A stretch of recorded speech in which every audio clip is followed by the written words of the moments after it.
जिस भाषा में समझना जिसको होगा उस भाषा में समझाया जाएगा। यहाँ तो पूरा झोल था। उद्देश्य प्रदेश को बचाना है। आज बात सिस्टम की भी और सियासत की भी। जी नमस्कार, मैं हूं प्रदीप फरसवान। एक युवा दूरस्थ क्षेत्र से पढ़ाई के लिए देहरादून आता है और पढ़ाई के साथ साथ अपनी प्रतियोगी परीक्षाओं की भी तैयारी करता है, साथ ही प्रतियोगी परीक्षाओं में भी शामिल होता है। लेकिन यहाँ तो पूरा झोल था। झोल यानी सिस्टम का झोल। जहाँ देखो वहाँ छेद और नकल माफिया का ग्रोह सक्रिय। होनहार प्रतिभाएं आगे नहीं बढ़ पा रही थी, उनके सामने थी सिर्फ हताशा और निराशा। बेरोजगारों की फौज बढ़ती जा रही थी और ऐसे में दूरस्थ क्षेत्र से देहरादून पढ़ने आया यही युवा बनता है बेरोजगारों की आवाज और बुलंद करता है बेरोजगारों की आवाज को और जगाता है सिस्टम के बहरेपन को। 1 2 3 साल संघर्ष जारी रहता है, लेकिन सिस्टम फिर भी मौन है, क्योंकि सिस्टम तो बहरा है। लिहाजा यही युवा जो कि बेरोजगारों की आवाज बना था, अब खुद सिस्टम का हिस्सा बनकर सिस्टम के बहरेपन को तोड़ने की ठानता है और उतर जाता है सियासत के मैदान में। जी हाँ, हम बात कर रहे हैं बेरोजगार संघ के अध्यक्ष जो कि पूर्व में थी बॉबी पवार की।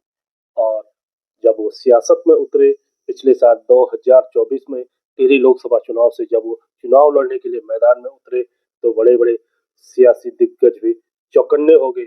उन्होंने सबको चौंका दिया और भले ही वो चुनाव में जीत हासिल न कर सके हो, लेकिन 1,70,000 से अधिक वोट पाकर उन्होंने सिस्टम को हरकत में आने के लिए मजबूर कर दिया। और अब इसी युवा यानी बॉबी पवार की आगे की रणनीति क्या है, खुद सुने गारंटी एक्सप्रेस के तीखे सवालों के जवाब में बॉबी पवार अपनी आगे की रणनीति का क्या खुलासा करते हैं।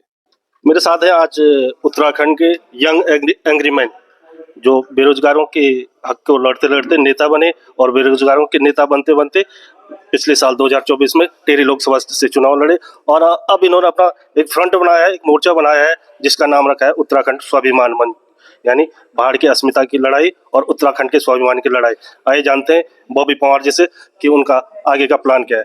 बॉबी भाई जी, आपने जो उत्तराखंड स्वाभिमान मंच बनाया है मोर्चा उसका उद्देश्य क्या है? देखिए, उसका उद्देश्य प्रदेश को बचाना है। जिस प्रकार से 25 वर्षों से प्रदेश को लूटा जा रहा है, खसोटा जा रहा है, जो प्रदेश संघर्षों की बदौलत हमें मिला है, उस प्रदेश में देखो व्यापक भ्रष्टाचार हो गया है। उस प्रदेश में देखो शिक्षा के क्या स्तर हो गया है। उस प्रदेश में देखो स्वास्थ्य की क्या सुविधाएं हैं। इस प्रदेश में देखो रोजगार के क्या सारे वो है परिपाटी है।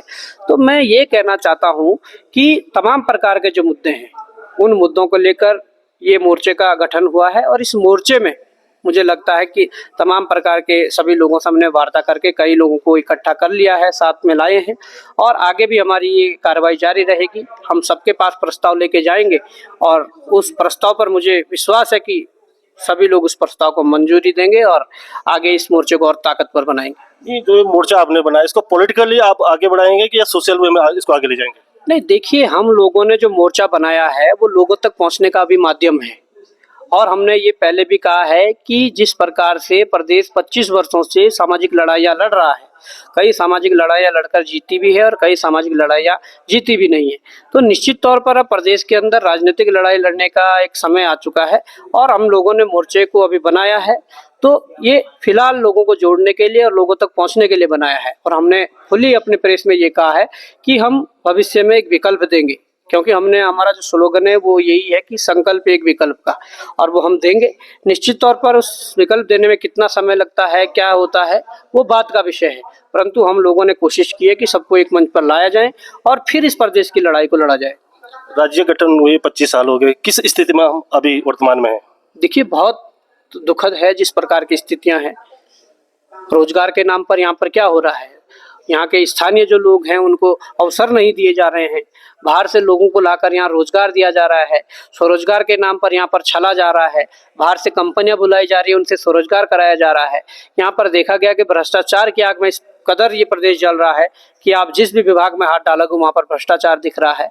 आप देख रहे हो कि स्कूलों में ताले लटके पड़े हैं। आप देख रहे हैं कि जो अस्पताल बनाए गए हैं उन अस्पतालों में नर्सों और डॉक्टरों के इंतजार में जनता थक चुकी है। तो तमाम प्रकार की जो चीज़ें हैं उन चीज़ों को लेकर सारी चीज़ें इस मोर्चे में रखी जाएंगी, इस मोर्चे के माध्यम से लड़ाइयाँ लड़ी जाएंगी। तो तब जाकर इस प्रदेश को हम बचा सकते हैं, तब जाकर इस प्रदेश को एक नई दिशा दे सकते हैं। तो आप करप्शन के खिलाफ या प्रदेश की अस्मिता को लेकर जो संघर्ष कर रहे हैं, आपका जो रवैया रहेगा, जो आपका मोर्चा का जो वे रहेगा, ये नरम रहेगा या गरम? देखिए, सब कुछ रहेगा, जैसी जरूरत पड़ेगी वैसा होगा। जिस भाषा में समझना जिसको होगा उस भाषा में समझाया जाएगा। जिस प्रकार की जरूरत होगी देश काल परिस्थिति के हिसाब से उस प्रकार से एक्शन लिए जाएंगे। तमाम प्रकार की चीजें हमारे मोर्चे में, युवा भी है, बुजुर्ग भी है, बुद्धिजीवी भी है, सैनिक भी हैं, अधिवक्ता भी हैं, आंदोलनकारी भी हैं। तमाम प्रकार के वो लोग हैं जो समाज के भीतर कहीं ना कहीं अलग अलग मंचों पर लड़ाइयाँ लड़ रहे थे और अब एक मंच पर आने का प्रयास किया है। तो मुझे लगता है कि यही इस मोर्चे की ताकत है और यही ताकत मोर्चे को आगे बढ़ाएगी। जो आपका मूल था बेरोजगार संघ, जहाँ से आप आगे बढ़े, लेकिन अब आप आगे बढ़ गए, मोर्चा बना दिया है, बेरोजगार संघ का क्या होगा? बेरोजगार संघ एक रजिस्टर्ड संगठन है और निश्चित तौर पर जो संघर्ष हमने बेरोजगार संघ में रहते हुए किया है और जो रिजल्ट परिणाम वहाँ पर बेरोजगार संघ के रहते हुए मिले हैं, निश्चित तौर पर बेरोजगार संघ की जिम्मेदारी कोई नया युवा साथी जो हमारे अनुभव को भी अपने साथ ले जा करके और पूर्व में जो वर्तमान समय में जो घटनाक्रम हो रहे हैं उन घटनाक्रमों में मुखरता से आगे आकर के और भविष्य में जो बेरोजगार संघ की लड़ाई लड़ सके, ऐसे युवा के हाथ में वो कमान सौंपी जाएगी और निश्चित तौर पर सौंपी भी जानी चाहिए। और बेरोजगार संघ जैसा काम करता था उसी दिशा में आगे काम करता रहेगा। क्या आपको लगता है कि आपके जो राष्ट्रीय यहाँ पे दो बड़े दल हैं उनके खिलाफ आप लड़ पाएंगे? निश्चित तौर पर देखिए, राष्ट्रीय दल कौन है या राष्ट्रीय दल के पास क्या है? लोग यहीं के हैं, यहाँ के उत्तराखंड के लोग हैं। उन उन उन उन मंचों पर यहाँ के लोग जुड़े हुए हैं, तब वो राष्ट्रीय दल मजबूत है। परंतु वो कोई भी दल में जुड़ा हुआ व्यक्ति हो, उत्तराखंड का व्यक्ति धीरे धीरे इन बातों को समझ रहा है कि 25 वर्षों में इस प्रदेश में लूट खसोट हुई है, इस प्रदेश का भट्टा बिठाया गया है, इस प्रदेश को पीछे धकेला गया है।